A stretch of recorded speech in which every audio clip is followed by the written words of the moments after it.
ಪಾಯಸ ಗಟ್ಟಿ ಆಗ್ತಾ ಇದೆ. ಮದುವೆ ಮನೆಗಳಲ್ಲೆಲ್ಲ ಕೊಟ್ಟಿದ್ದು ಗಟ್ಟಿ ಇರಲ್ಲ, ತೆಳುವಾಗೇ ಇರುತ್ತೆ. ಹೇಗೆ ಮಾಡ್ತಾರೆ ಅಂತ ನಿಮ್ಮ ತಲೆಯಲ್ಲಿ ಓಡ್ತಾ ಇದ್ದರೆ ನಿಮಗಾಗಿ ಈ ರೆಸಿಪಿ. ಒಂದು ದಿನ ಇಟ್ಟರೂ ಕೂಡ ಪಾಯಸ ಗಟ್ಟಿ ಆಗಲ್ಲ. ಅದು ಯಾವ ರೀತಿ ಮಾಡೋದು ಅಂತೇಳಿ ಇವತ್ತಿನ ವಿಡಿಯೋದಲ್ಲಿ ನೋಡ್ಕೊಳ್ಳೋಣ. ಎಲ್ಲರಿಗೂ ನಮಸ್ಕಾರ, welcome back to my channel Sonu special. ಇವತ್ತಿನ ವಿಡಿಯೋ ಶಾವಿಗೆ ಪಾಯಸ. ಇನ್ನೂ ಚಾನಲ್ನ ಸಬ್ಸ್ಕ್ರೈಬ್ ಮಾಡ್ಕೊಂಡಿಲ್ಲ ಅಂತ ಅಂದರೆ ಪ್ಲೀಸ್ ಸಬ್ಸ್ಕ್ರೈಬ್ ಮಾಡ್ಕೊಳ್ಳಿ. ಬನ್ನಿ ಇವಾಗ ಶಾವಿಗೆ ಪಾಯಸನ ಹೇಗೆ ಮಾಡೋದು ಅಂತೇಳಿ ನೋಡ್ಕೊಳ್ಳೋಣ. ಮೊದಲನೇದಾಗಿ ಸ್ಟವ್ ಮೇಲೆ ಒಂದು ಕಡಾಯಿ ಇಟ್ಕೊಂಡಿದ್ದೀನಿ. ಕಡಾಯಿಗೆ ನಾನಿಲ್ಲಿ 1-2 ಸ್ಪೂನಷ್ಟು ತುಪ್ಪ ಹಾಕ್ತಾಯಿದ್ದೀನಿ. ತುಪ್ಪಗೆ ನಾನಿಲ್ಲಿ ಗೋಡಂಬಿ ಮತ್ತು ಬಾದಾಮಿನ ಕಟ್ ಮಾಡಿ ಸೇರಿಸ್ಕೊಂಡಿದ್ದೀನಿ. ಬಾದಾಮಿ ಬೇಡ ಅಂತ ಅಂದರೆ ಸ್ಕಿಪ್ ಕೂಡ ಮಾಡ್ಕೊಳ್ಬೋದು, ಬಟ್ ಹಾಕೋದ್ರಿಂದ ಚೆನ್ನಾಗಿರುತ್ತೆ. ಸ್ವಲ್ಪ ಕಲರ್ ಚೇಂಜ್ ಆಗೋವರೆಗೂ ಈ ರೀತಿ ತುಪ್ಪದಲ್ಲಿ ಹುರ್ಕೊಳ್ಳೋಣ. ನೋಡಿ, ಇವಾಗ ಒಂದು ಅರ್ಧ ಫ್ರೈ ಆಗಿದೆ. ಈ ಟೈಮಲ್ಲಿ ನಾನು ಇದಕ್ಕೆ ಒಣದ್ರಾಕ್ಷಿ ಕೂಡ ಸೇರಿಸ್ತಾ ಇದ್ದೀನಿ. ಒಣದ್ರಾಕ್ಷಿನೂ ಅಷ್ಟೇ ಚೆನ್ನಾಗಿ ಫ್ರೈ ಮಾಡಿಕೊಂಡು ಎಲ್ಲದನ್ನು ಕೂಡ ಎತ್ತಿಟ್ಕೊಬಿಡೋಣ. ಒಣದ್ರಾಕ್ಷಿ ಹುಬ್ಬಿ ಬರುತ್ತಲ್ವ, ಗೊತ್ತಾಗುತ್ತೆ. ಇವಾಗ ನೋಡಿ ಎಲ್ಲದೂ ಕೂಡ ಕಲರ್ ಚೇಂಜ್ ಆಗಿದೆ, ದ್ರಾಕ್ಷಿ ಕೂಡ ಚೆನ್ನಾಗಿ ಫ್ರೈ ಆಗಿದೆ. ಈ ಟೈಮಲ್ಲಿ ನಾನು ಒಂದು ಪ್ಲೇಟಲ್ಲಿ ಹಾಕ್ಕೊಂಡು ಇದನ್ನು ಒಂದು ಕಡೆ ಎತ್ತಿಟ್ಕೊಂಡಿರ್ತೀನಿ.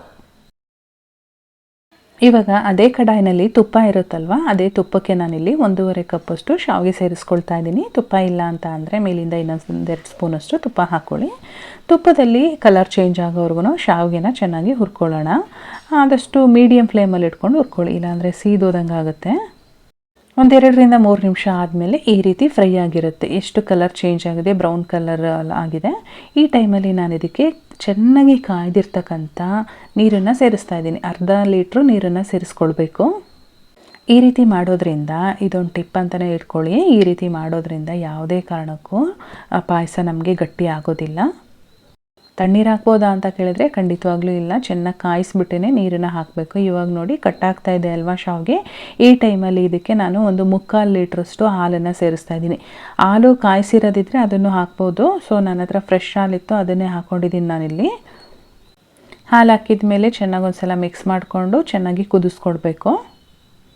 ಸ್ವಲ್ಪ ಕುದಿಯೋದಕ್ಕೆ ಶುರುವಾಗ್ತಾ ಇದೆ ಅಂತ ಅಂದಾಗ ನಾನು ಯಾವ ಕಪ್ಪಲ್ಲಿ ಶಾವಿಗೆನ ತಗೊಂಡಿದ್ನೋ ಅದೇ ಕಪ್ಪಲ್ಲಿ 1 ಕಪ್ಪು ಸಕ್ಕರೆ ಕೂಡ ಸೇರಿಸ್ಕೊಳ್ತಾ ಇದ್ದೀನಿ. ಇಷ್ಟು ಸಕ್ಕರೆ ಸರಿಯಾಗುತ್ತೆ, ಸ್ವೀಟೆಲ್ಲ ಕರೆಕ್ಟಾಗಿರುತ್ತೆ. ತುಂಬ ಸ್ವೀಟ್ ಇಷ್ಟಪಡ್ತಾರೆ ಕೆಲವರು. ಆ ರೀತಿ ಇಷ್ಟಪಡ್ತೀರಾ ಅಂತಂದರೆ ಇನ್ನೂ ಒಂದು ಅರ್ಧ ಕಪ್ನ ಆ್ಯಡ್ ಮಾಡ್ಕೊಳ್ಬೋದು ನೀವು. ಸಕ್ಕರೆ ಹಾಕಿದ ಮೇಲೆ ಚೆನ್ನಾಗಿ ಮಿಕ್ಸ್ ಮಾಡಿಕೊಂಡು ಕುದಿಸ್ಕೊಳ್ಳಿ. ಇವಾಗ ನೋಡಿ ಚೆನ್ನಾಗಿ ಕುದಿಯೋಕ್ಕೆ ಸ್ಟಾರ್ಟ್ ಆಗಿದೆ. ಈ ಟೈಮಲ್ಲಿ ಒಂದು ಅರ್ಧ ಟೀ ಸ್ಪೂನಷ್ಟು ನಾನು ಏಲಕ್ಕಿ ಪೌಡರನ್ನ ಹಾಕಿದ್ದೀನಿ. ಹಾಗೆ ಮುಂಚೆನೇ ಫ್ರೈ ಮಾಡಿಡ್ತಂಥ ಡ್ರೈ ನಟ್ಸನ್ನು ಸೇರಿಸ್ಕೊಂಡು ಚೆನ್ನಾಗಿ ಮಿಕ್ಸ್ ಮಾಡ್ತಾ ಇದ್ದೀನಿ. ಇವಾಗ ಒಂದು 5 ನಿಮಿಷ ಚೆನ್ನಾಗಿ ಕುದಿಸ್ಬೇಕು. ಇವಾಗ ಒಂದು 5 ನಿಮಿಷ ನಾನು ಚೆನ್ನಾಗಿ ಕುದಿಸ್ಕೊಂಡಿದ್ದೀನಿ. ಶಾವಿಗೆ ಪಾಯಸ ರೆಡಿಯಾಗಿದೆ. ಇವಾಗ ನೋಡ್ತಾ ಇದ್ದೀರಾ, ನಾನು ಸ್ಟವ್ ಸ್ವಿಚ್ ಆಫ್ ಮಾಡ್ಕೊಂಡಿದ್ದೀನಿ. ಇನ್ನು ಅದು ತಣ್ಣಗಾದ್ರೂ ಕೂಡ ಗಟ್ಟಿ ಆಗೋದಿಲ್ಲ ಪಾಯಸ. ಅಷ್ಟು ಚೆನ್ನಾಗಿ ಬಂದಿದೆ. ಟೇಸ್ಟ್ ಅಂತೂ ಆಸಮ್ಮಾಗಿತ್ತು. ನೀವು ಕೂಡ ಒಮ್ಮೆ ಟ್ರೈ ಮಾಡಿ ಮನೆಯಲ್ಲಿ ಹೇಗೆ ಬಂತು ಅಂತೇಳಿ ಕಮೆಂಟಲ್ಲಿ ತಿಳಿಸಿ. ಹಾಗೆ ನಿಮಗೆ ಇನ್ನೂ ಯಾವುದಾದ್ರೂ ರೆಸಿಪಿ ಬೇಕು ಅಂದರೆ ಕಮೆಂಟ್ ಮಾಡಿ. ಖಂಡಿತವಾಗ್ಲೂ ಮನೆಯಲ್ಲಿ ಮಾಡಿ ಒಂದ್ಸರಿ, ತುಂಬಾ ಚೆನ್ನಾಗಿರುತ್ತೆ ಟೇಸ್ಟು. ನಾನು ಮತ್ತೆ ಸಿಗ್ತೀನಿ ಮುಂದಿನ ವೀಡಿಯೋದಲ್ಲಿ. Thank you.